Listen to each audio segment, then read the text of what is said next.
Show. I can't even get through the introduction anymore. Things are so bad. That's right. Welcome in. Welcome back, folks, to Where is Notre Dame football as a program, and what did Marcus Freeman have to say about it in his weekly press conference edition of the Always Irish Nightmare Show? As always, you can find the program on YouTube. Do it. Subscribe if you haven't yet. Appreciate it very much. Give the video a thumbs up. That helps John out too. Notifications on that way you don't miss anything. Twitter, search bar Always Irish. Always Irish Inc. Emails alwaysirishnd@gmail.com. Audio only anywhere you want it. You can get it if you don't want to see my face. Nobody blames you for that. The Always Irish Group Therapy Hotline, 312-900-8815. Dial it up. Tell me how depressed you've been.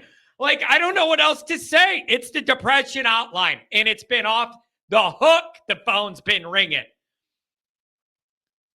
Notre Dame Fighting Irish brought to you by SI. We cover it all there. Patreon.com/alwaysirish.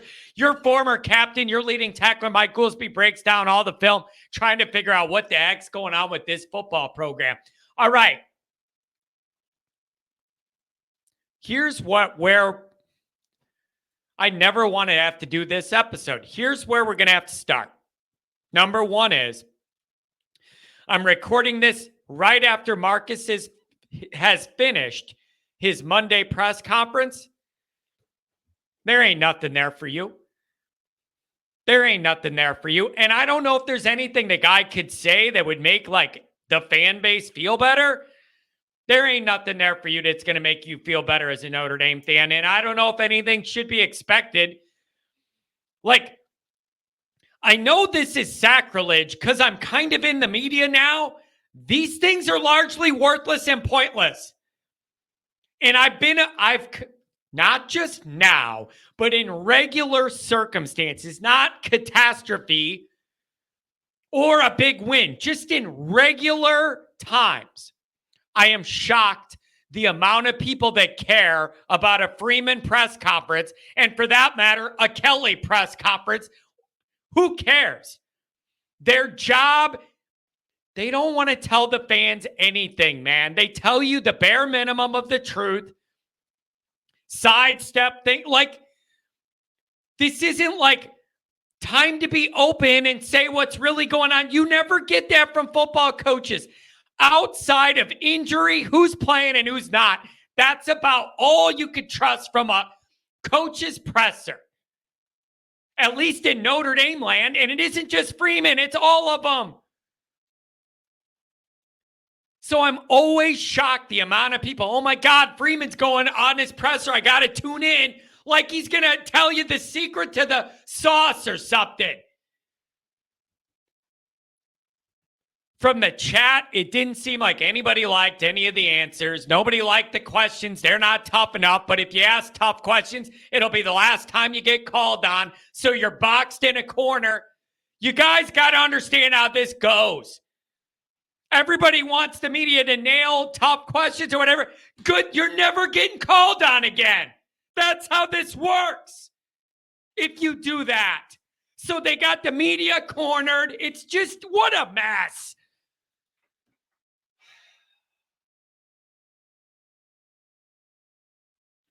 What a mess. So nobody liked the questions, thought they were tough enough. Nobody liked the answers, but at the same time, there's no answer Freeman could give that's going to make anybody feel any better. So I don't know what anybody wanted. Everybody's just miserable. Everybody's just miserable. But no, he didn't consider another quarterback and we need to be better and whatever.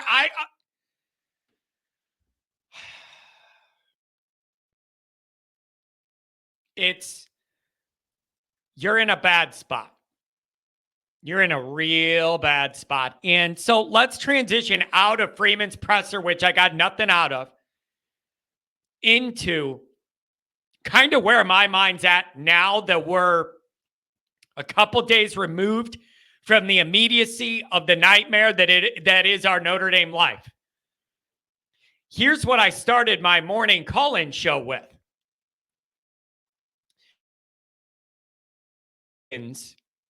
of the moment and the anger and the rage and the humiliation and the embarrassment and the hurt.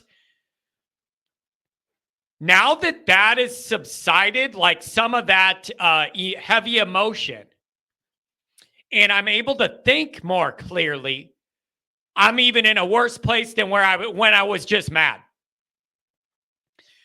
Now that the emotional side has come down, I'm using more of my brain to navigate the situation, and I feel worse than I did when I was blinded by anger and rage. I feel worse, not better. Because the more I think about this logically and take my emotion out of it, the worse it gets, not better.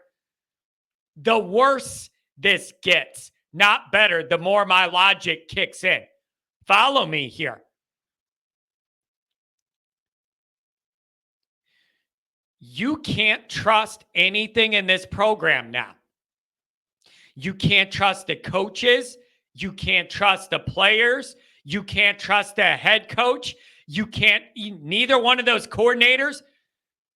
You can't trust anything with Notre Dame football now. You're in year 3 of a head coach. That is a problem. That you are in year 3 and you cannot trust anything. That is a problem. The players, you can't trust them to show up and play. The coordinators, you can't trust them to dial up a game plan. And all the coaches have a feel of where the team is entering one of these moments. You have no feel. They have no feel. You can't trust anything. That's a big problem. So now I'm sitting here with 3 questions. And they are 3 really unfortunate questions to ask. Where is this all at now? And if you think about that, it's hard to come up with an answer. Where is the program at and the Freeman era at in this exact point in time? Does anybody have an answer? Judging from my chat and my call-in show, Freeman's on the hot seat or everybody wants him gone. This is the one it couldn't be. You couldn't have it. It's off the radar, bad, outdoes anything good, can't have it.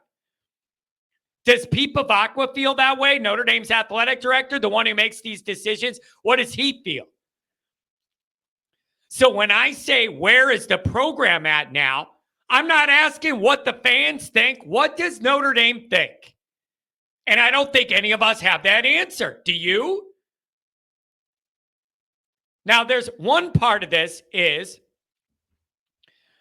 Bavacqua does not have the loyalty to Freeman that a lot of ADs would, because if you remember, Swarbrick hired Freeman on the way out. Swarbrick, who's retired, drinking a Mai Tai somewhere, is the one tied to this hire, not Pete Bavacqua. That frees Bavacqua up to be able to make a move if he wanted to. Say this year falls apart and you go 8-4, whatever. Bavacqua will not have egg on his face the way that Jack would have, because Bavacqua didn't have to hire the guy and then right away say, oh, I messed up, I got to get rid of him. So Bavacqua does have a free runway to navigate this because he's not intimately tied to Freeman in the way somebody who hired him would be as an AD. Can't get enough unfiltered Notre Dame football talk? Be sure to go over to patreon.com/alwaysirish. Former captain Mike Goolsby and myself. Do that. Screw it. Oh, he never won anything. It's been 30 years. But when I ask, where are we at right now? It's very uncomfortable to me. No one has an answer. I know where the fans are at. The majority of them are the ones I see. Where's Notre Dame at on this? Not knowing causes me a great deal of discomfort. So now I have no idea where all this stands. Is Freeman on the hot seat? Is he not on the hot seat? Is he done? Dead man walking like lame duck? All of these are things I've heard from this fan base in the last 2 days. He's not on the hot seat yet. Everybody's overreacting to it's already done and the goose is cooked. What's the reality? Not knowing bothers me. Next, how did you get here? See, I'm asking very, very uncomfortable Notre Dame questions. Where's the program's footing right now? Nobody has an answer to that. How did we get here? How do you end up in a place where you are Notre Dame football and we just keep having this problem? Anybody have an answer? How are you Notre Dame football and you keep running into this issue? There's got to be a mentality problem with the Notre Dame program. I don't know if it's football's just not as important enough, or you just think you're so good you don't have to show up and play certain games. There is obviously a through line of mentality through the Notre Dame program that is very, very flawed that allows this dynamic to keep happening. You know, everybody gave Freeman a hard time because after this game, they asked, this is a nightmare. What is the deal? And he said, well, we've been here before. That's the problem, man. Yeah, that's the issue. You've been there before, and you needed to make sure you didn't land there again. And here we are in year 3, and you're there. So how did you get here? Is it coaching? Is it the players? Is it an overall mentality that permeates through the program? Notre Dame's not doing something right to keep finding themselves in this dynamic. So when I ask, where is the program at right now? And I have no good answer because there's no stability. There's nothing you can trust. There's nothing you can rely on. There's nothing to build on. There's no footing. There's no foundation. There's nothing you feel good about that you could trust. That cannot be where you're at right now. Then I ask how you got here, and it's a combination of things. Mentality, coaching, players, it's all of it. That's not in a good spot either. Then when I ask, where do you go from here? There's no good answer to that either. There's no good answer to that either. They asked Freeman in this presser, any thought of going to somebody who could pass the ball beyond 10 yards and hit a guy? No, we didn't think about that. All right. Like, you're in the danger zone, man. And where do you go from here? I cross your fingers and hope you don't embarrass yourself in West Lafayette, I guess. My problem now is there's complete instability across every aspect of this entire operation. You can't have that be where you're operating from in year 3. It can't be. So you have no stability, no foundation, nothing to lean on, nothing you trust. A series of mistakes is what allowed this to happen. Mentality throughout the program is one of them. The coaching is a problem, and the players too. To have a situation this catastrophic happen means you're delinquent in a bunch of different areas and you're nowhere close to being good enough. That's a lot of different areas, you guys. That is coaching. That is program mentality, toughness, leadership, just the skill level of the guys you're running out there. You got blown off the ball against Northern Illinois on both sides of the ball.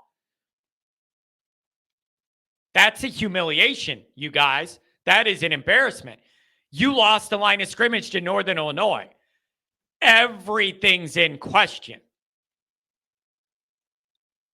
So you have no answer on really where you are now. Nothing to lean on, nothing to trust, no foundation from which to even grow to whatever comes next.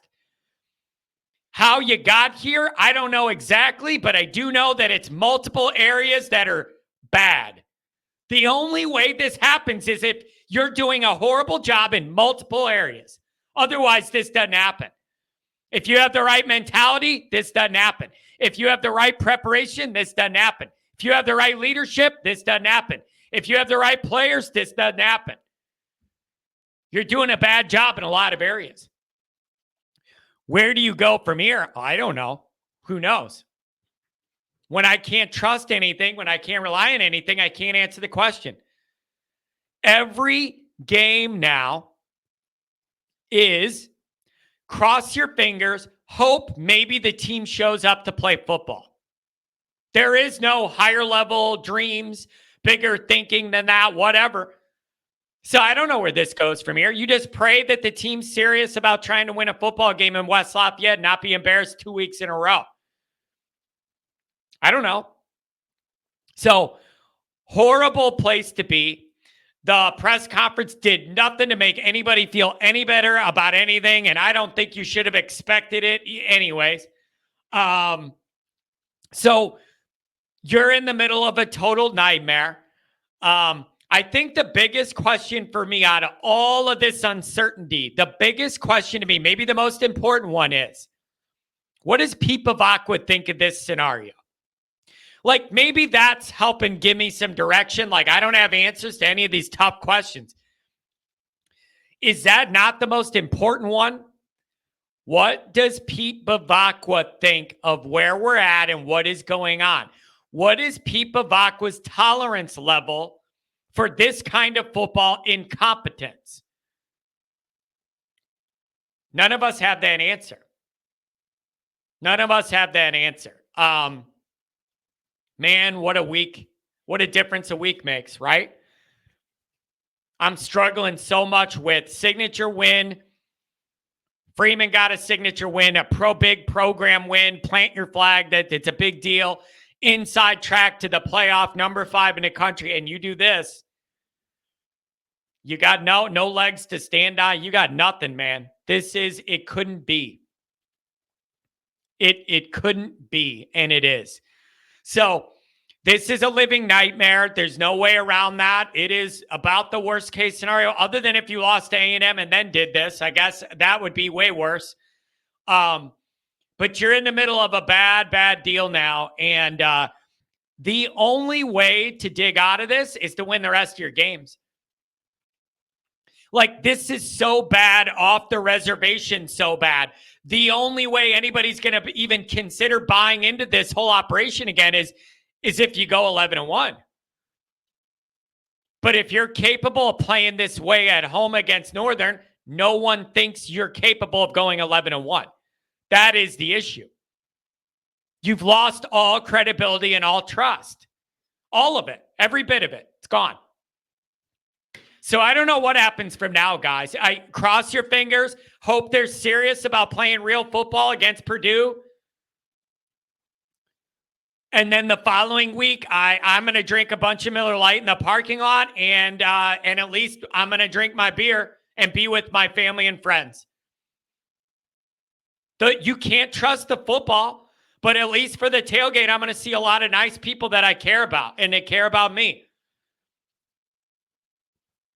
Maybe that's the highlight, and it has nothing to do with football, because you can't trust them to do the right things and make this group proud. Terrible, terrible place to be. It's going to be a long, miserable week. What do you guys think? Don't forget to check out the merchandise. The link is in the description. You can browse and carouse all the different Always Irish gear. Make sure you head over there and get something for the next tailgate. Thanks for being here.